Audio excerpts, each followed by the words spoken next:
Toi, la femme qui regarde cette vidéo en silence, dans l'intimité de ta chambre, le cœur un peu serré et l'esprit agité. Peut-être qu'en ce moment, tu ressens ce vide étrange que personne ne voit, cette impression de n'être regardé par personne, de ne plus compter pour personne. Les autres avancent, bâtissent des parties, des familles, collectionnent les photos de voyage, les alliances brillent sur leurs doigts. Et toi, tu te demandes, « Seigneur, pourquoi suis-je encore seul? Pourquoi ai-je l'impression que tout le monde trouve sa place, sauf moi ?» Mais laisse-moi te dire une chose qu'on ne t'a jamais dite. Ta solitude n'est pas un oubli, c'est un appel silencieux que Dieu murmure dans le désert de ton cœur. C'est dans ce vide apparent qu'il prépare ce qu'aucun œil n'a vu et qu'aucune oreille n'a encore entendu. Reste ici, ne détourne pas ton regard, car ce message pourrait bien bousculer ce que tu crois savoir sur ta propre histoire. L'Éternel est proche de ceux qui ont le cœur brisé. Il sauve ceux qui ont l'esprit abattu. Psaume 34, 19. Ce n'est pas qu'un verset qu'on récite dans les moments difficiles. C'est une promesse écrite pour toi, maintenant. Tu ne tombes pas dans l'oubli. Tu es porté, caché, mis à part. Et ce n'est pas une punition, c'est une protection. Imagine un instant Agar, seule dans le désert brûlant. Une esclave chassée, rejetée, condamnée à errer loin des regards. Mais c'est précisément là, dans ce néant de sable et de silence, que le ciel s'est penché sur elle. La Bible dit que l'ange de l'Éternel l'a trouvée près d'une source d'eau. Pas dans un palais, pas au milieu des foules, mais dans sa fuite, dans son isolement. Agar a été la première femme de la Bible à donner un nom à Dieu, El Roi, le Dieu qui me voit. Tu entends? Le Dieu qui me voit. Toi aussi, tu es vue. Là où tu crois n'être plus rien pour personne, tu es précieuse pour celui qui a dessiné ton cœur avant même que tu ne naisses. Et que dire d'Anne, cette femme qu'on voyait, mais qu'on ne regardait pas, celle qui pleurait silencieusement dans le temple, incomprise, prise pour une femme, ivre tant sa douleur était forte. Anne priait sans un mot audible, mais son cœur criait au ciel, et le ciel l'a entendu. Là encore, c'est dans le silence de l'oubli que Dieu a tendu l'oreille et a fait d'elle la mère d'un des plus grands prophètes d'Israël. Ta solitude, elle aussi, est un lieu sacré. Ce n'est pas un désert stérile, mais un sanctuaire où le ciel prépare une semence de vie, de promesses, de puissance. Dans notre culture moderne, où être célibataire à 30 ans est perçu comme un échec personnel, et on a tous cette tante Jacqueline qui, entre deux parts de tarte, te demande « Alors, c'est pour quand ?»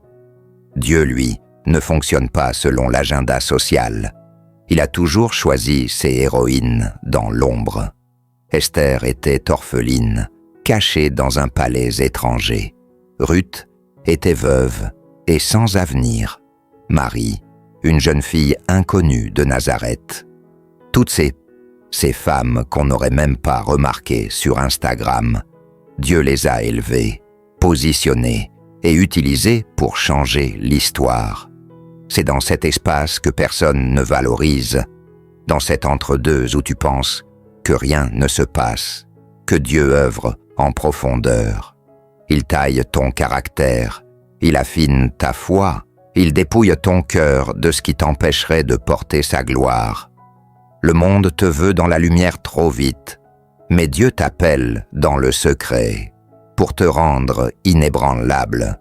Tu n'es pas seul, tu es mis à part, et il y a une différence immense entre être isolé et être choisi. Quand tu te sens invisible, c'est souvent parce que Dieu te cache, non pour t'abandonner, mais pour te préserver. Il t'éloigne des regards curieux, des jugements hâtifs et des amours éphémères, parce qu'il sait que la perle rare ne se laisse pas trouver n'importe où, n'importe comment. C'est dans les profondeurs qu'on trouve les trésors, et tu es ce trésor que Dieu façonne dans le secret.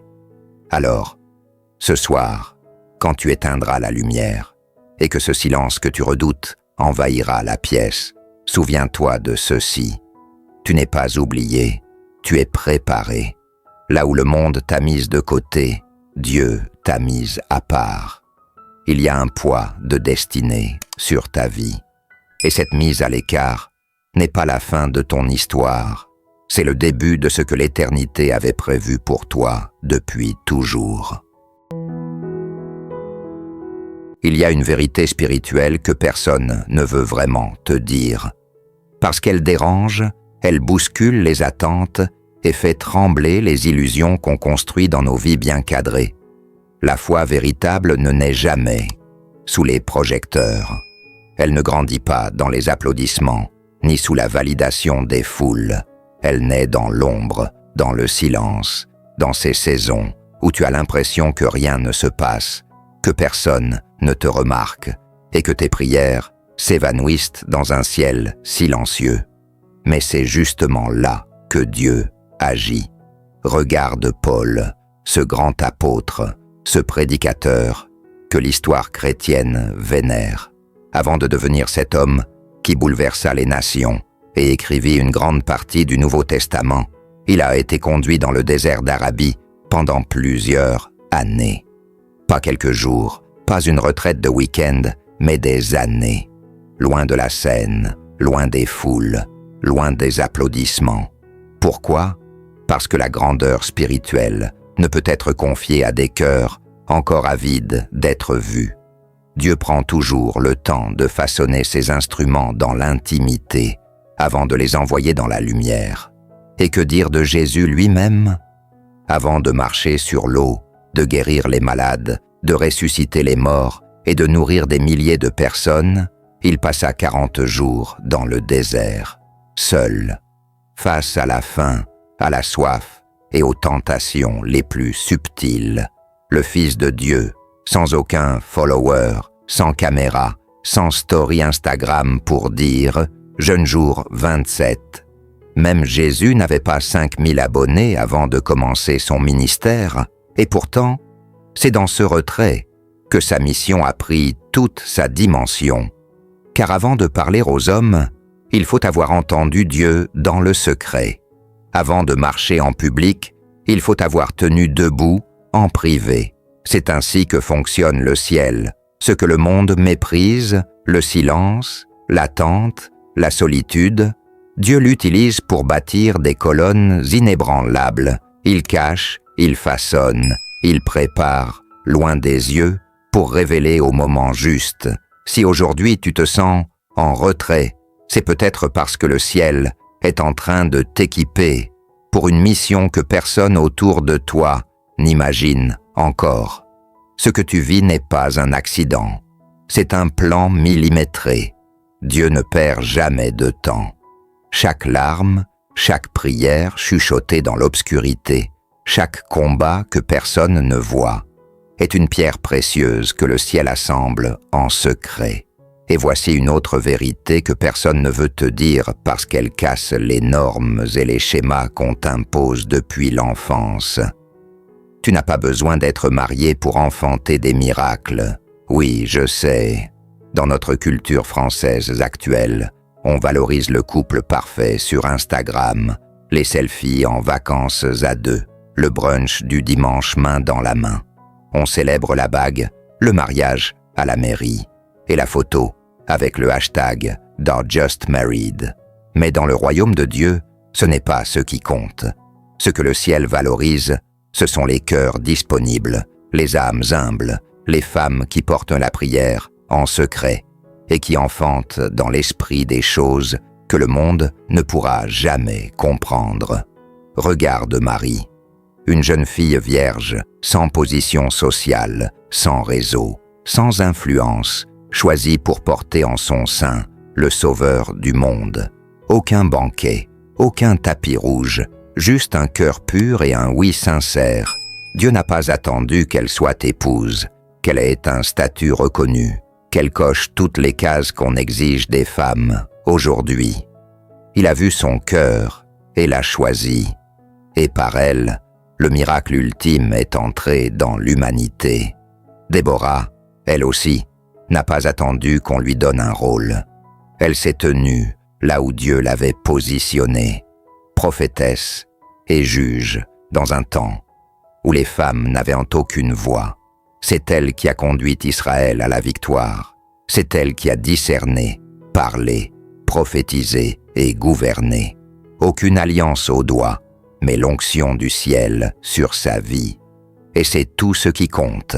Alors toi, chère sœur, ne laisse pas le diktat des réseaux sociaux te faire croire que ta valeur dépend de qui te tient la main sur une photo. Ton identité ne vient pas d'une relation humaine, mais d'un appel divin. Ta destinée ne se résume pas à un statut matrimonial. Elle se construit dans le ciel, elle se scelle dans la prière, elle s'écrit dans l'invisible. Galates 6:9 dit « Ne nous lassons pas de faire le bien, car nous moissonnerons au temps convenable. Ce temps viendra, et il sera beau, puissant et parfait. Continue de semer dans le secret.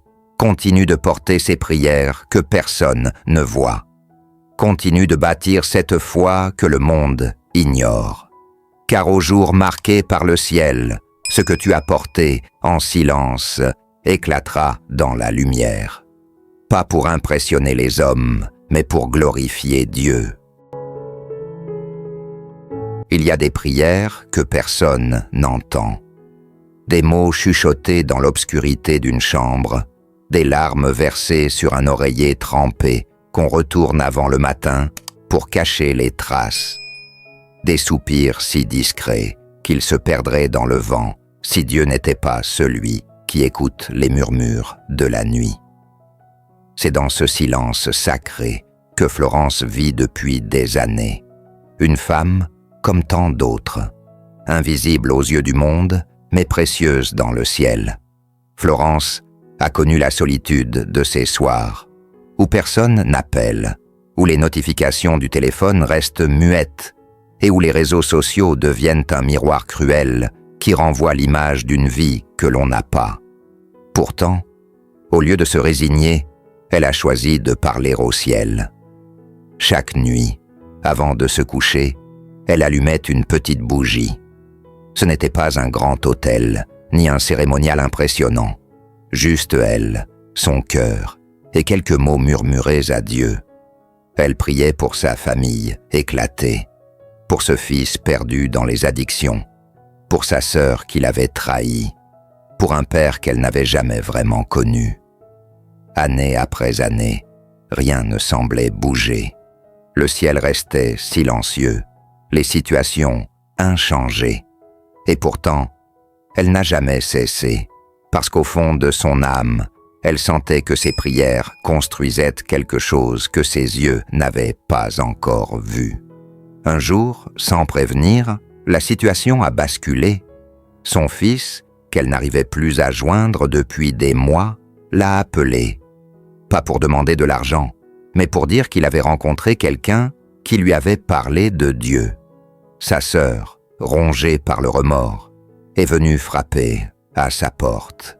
Et ce père absent est apparu dans ses rêves pour lui demander pardon, avant de quitter cette vie quelques semaines plus tard. Florence a compris, ce jour-là, que le ciel n'oublie aucune prière, que même ce qui nous semble insignifiant, ce murmure dans la nuit qu'on croit perdu, est recueilli comme un parfum précieux dans les mains de Dieu. C'est pourquoi, ce soir encore, je t'invite à allumer ta petite bougie. Peu importe si elle est réelle ou symbolique, trouve ce coin de paix où ton âme peut respirer. Murmure tes peurs, tes rêves, tes douleurs et tes espoirs. Car le ciel écoute, le ciel veille. Et au moment où tu t'y attends le moins, quelque chose bougera. Mais avant que les choses changent à l'extérieur, il faut qu'elles se transforment à l'intérieur. Car souvent, ce que l'on attend des autres, reconnaissance, amour, acceptation, est en réalité une blessure non guérie en nous. Voilà pourquoi la guérison intérieure est essentielle. Dieu ne te voit pas selon ton statut social, ton âge, ton passé ou ce que les autres disent de toi. Il regarde ton cœur. Et là où le monde voit une femme seule, lui voit une guerrière debout. Là où certains te cataloguent comme celle qui n'a pas encore trouvé, Dieu te nomme celle que j'ai mise à part. Tu n'es pas en attente de vivre, tu vis déjà. Ton souffle, ta capacité à aimer, à pardonner, à espérer malgré les déceptions, sont des preuves vivantes que tu es dans ton appel. La vie n'est pas suspendue à un événement ou à une rencontre. Elle se vit maintenant, dans chaque sourire offert, dans chaque main tendue, dans chaque prière chuchotée. Je vais te donner un conseil simple mais puissant. Choisis un verset, un seul, et écris-le sur ton miroir. Chaque matin, lis-le à haute voix. Pas en récitation mécanique, mais en déclaration prophétique. Le ciel réagit à ce que tu déclares sur toi. Plus tu répètes ce que Dieu dit, plus ton âme s'ajuste à cette vérité, et plus l'atmosphère autour de toi change. Ce qui était mort reprend vie. Ce qui semblait perdu se reconstruit. Ce qui te manquait devient secondaire, car l'essentiel est restauré, ton image, ta valeur, ton identité en Dieu. Florence a commencé ainsi, un verset chaque matin, et petit à petit, elle a vu son reflet se transformer, non pas son visage, mais ce qu'elle percevait d'elle-même. Là où elle se voyait fragile, elle a découvert une force. Là où elle pensait être de trop, elle a réalisé qu'elle était exactement là où le ciel voulait qu'elle soit. Il y a quelque chose de profondément libérateur dans l'acte de bénir. Trop souvent, nous regardons celles qui vivent ce que nous espérons encore, et la jalousie s'installe subtilement, comme une ombre silencieuse sur notre cœur. Une amie qui se marie alors que l'on rêve encore d'amour sincère. Une collègue qui annonce sa grossesse pendant qu'on pleure des prières non exaucées. Une sœur qui prospère dans sa vie professionnelle pendant qu'on bataille pour garder la tête hors de l'eau.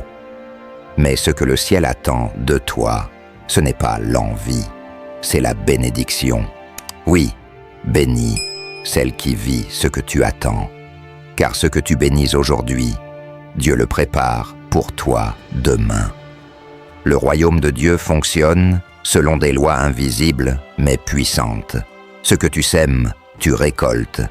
Si tu sèmes de l'amertume et de la frustration, c'est ce que ton âme absorbera. Mais si tu apprends à bénir dans la joie, même dans les larmes, alors tu invites le ciel à ouvrir pour toi des portes qu'aucun homme ne pourra fermer. Je veux t'inviter à pratiquer cela chaque jour. Commence ta journée par un merci, même si ton cœur est lourd.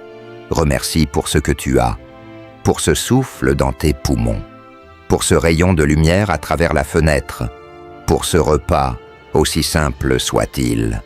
La gratitude change l'atmosphère intérieure. Ensuite, choisis chaque jour quelqu'un à bénir, pas seulement en pensée, mais en prière. Dis à Dieu, Seigneur, bénis-la, remplis sa maison de paix, multiplie sa joie. Et pendant que tu feras cela, sans même t'en rendre compte, ton propre cœur sera réparé, élargi, préparé. Parce qu'au fond, ta solitude n'est pas une malédiction, c'est une mission. Elle est le terrain sur lequel Dieu travaille des choses que personne ne voit encore. Ce silence que tu redoutes parfois est en réalité un sanctuaire sacré où ton âme apprend à entendre des choses que le bruit du monde étouffe.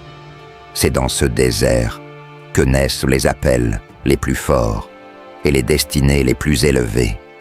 Aujourd'hui, je veux te le dire sans détour, tu es précieuse, tu es prophétique.